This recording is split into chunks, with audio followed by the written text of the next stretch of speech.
Hello, and welcome to Tuck's Take, brought to you by PlaySugarHouse.com.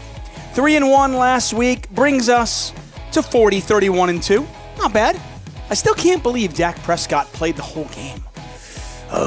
No time to feel sorry for myself. It's time for playoff football, and the only place to get in on the action is PlaySugarHouse.com. One of the reasons I've touted the Chargers all season long is their defense. I keep saying Joey Bosa comes back, right? Well, if healthy, they're perfectly built to stop today's dynamic pass-first offenses. Two elite pass rushers in Joey Bosa, Melvin Ingram, a talented secondary featuring players such as Casey Hayward, Desmond King, and a do-everything safety in Derwin James. There's a lot to like here. Unfortunately for the Chargers, they're facing an offense from yesteryear. Since Lamar Jackson took over at quarterback in Week 11, the Ravens have run the ball 61% of the time. So, as the Chargers defense has adapted to the modern game, they're faced with the challenge of defending a team they aren't built to stop. The Chargers' run defense isn't very good. They allowed this same Ravens team to run for 159 yards just about 2 weeks ago.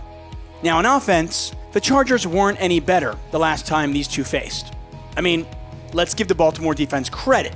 The Ravens held LA to less than 200 yards of offense. And just in case you haven't been keeping track, that was the fourth lowest total for the Chargers since Phillip Rivers became the starting quarterback back in 2006.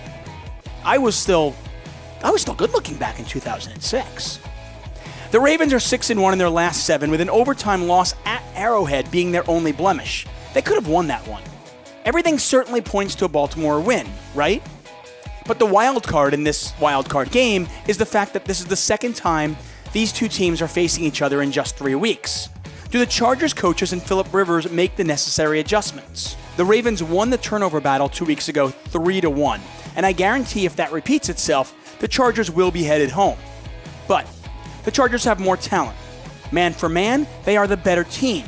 But the Ravens appear to be better coached, and the game is in Baltimore. This one is tough, and I could genuinely see it going either way. I'm going to take the Chargers as one of my teams in the teaser. I'm going to move the line from plus 2.5 to plus 8.5 because I think the game will be close regardless of who wins. The Colts started the season at 1-5. Rookie head coach Frank Reich looked like he might be in over his head, and people wondered if Andrew Luck would ever be himself again. Since then, Indianapolis is 9-1, and Andrew Luck has thrown 23 touchdown passes against only 7 interceptions. The Indianapolis Colts have been here before. I mean, in the playoffs with Andrew Luck under center. But something is different this year. They've discovered a running game behind Marlon Mack, and they haven't had a defense this good since before Andrew Luck was at Stanford. Now for Houston, they have a ton of star power. Deshaun Watson. I mean, this is Deshaun Watson's first playoff game, and if any of you have forgotten, you might want to watch a game he played almost exactly 2 years ago against Alabama for the national title. Watson isn't one to wilt under the bright lights. DeAndre Hopkins caught 115 balls this season. He's essentially uncoverable. Is that a word? If it's not, it should be. 115 receptions with 0 drops. That's insane. J.J. Watt, Jadeveon Clowney headlined a defense that held Indianapolis to 2.2 yards per rush the last time these two battled. Now, the Achilles heel of this Texans team continues to be their offensive line. And against a much improved Colts defense, it's hard to picture Lamar Miller having much room to run the ball. Deshaun Watson has been sacked a league-leading 62 times. I say league-leading like it's a good thing. It's not. Watson has taken a beating this year. Now, in stark contrast, Andrew Luck has only been sacked 18 times. When push comes to shove, this is what will decide another close game between these AFC South rivals. Now, this is the third time these teams have played one another. Each of the first two decided by a field goal. So, while I think Indianapolis will win, I think it's even more likely that the game stays close. I'm going to tease Indy. I'll move the line from plus 2 to plus 8. Once again, when you tease, if you're feeling lucky, and I know I am, I'm also going to bet on the over. Both of these teams play fast, meaning more plays. Both of these teams stop the run, meaning both teams will have to pass the ball to move the ball. All of this points to a high-scoring game. Give me the over. Another game, another rematch. The Seahawks faced off against the Cowboys back in Week 3, and Seattle won that game by 11. But I'm not sure how relevant that game will be heading into this week, unless, of course, the Cowboys lose the turnover battle 3-0 again. In reality, the Cowboys are a very different team than the one that Seattle faced back in Week 3. Jeff Swaim was their leading pass catcher that week, and Zeke touched the ball less than 20 times.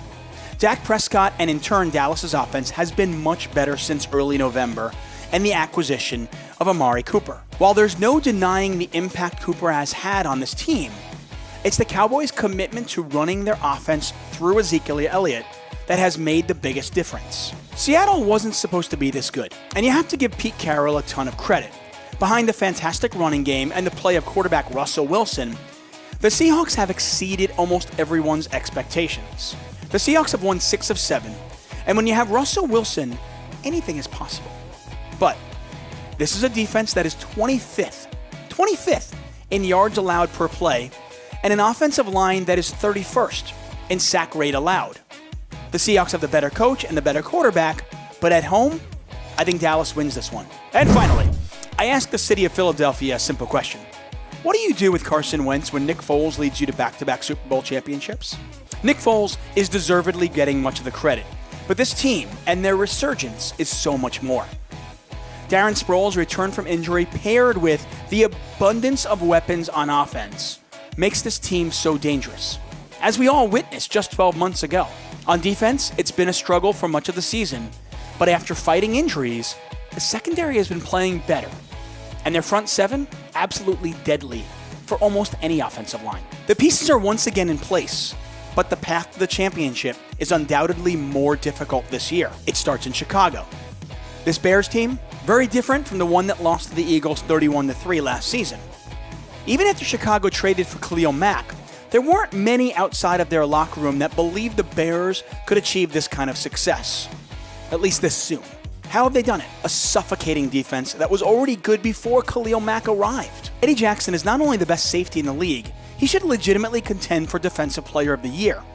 Yeah, Chicago has their limitations on offense, but Tariq Cohen is Chicago's Darren Sproles.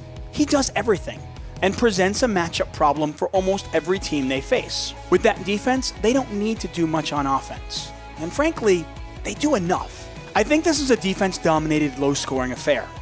I'm betting on the under and, sorry to say, the Bears to win on the money line. That'll do it for this week's edition of Tuck's Take. Until next time, I'm David Tuckman. Enjoy the games, and good luck, and Happy New Year.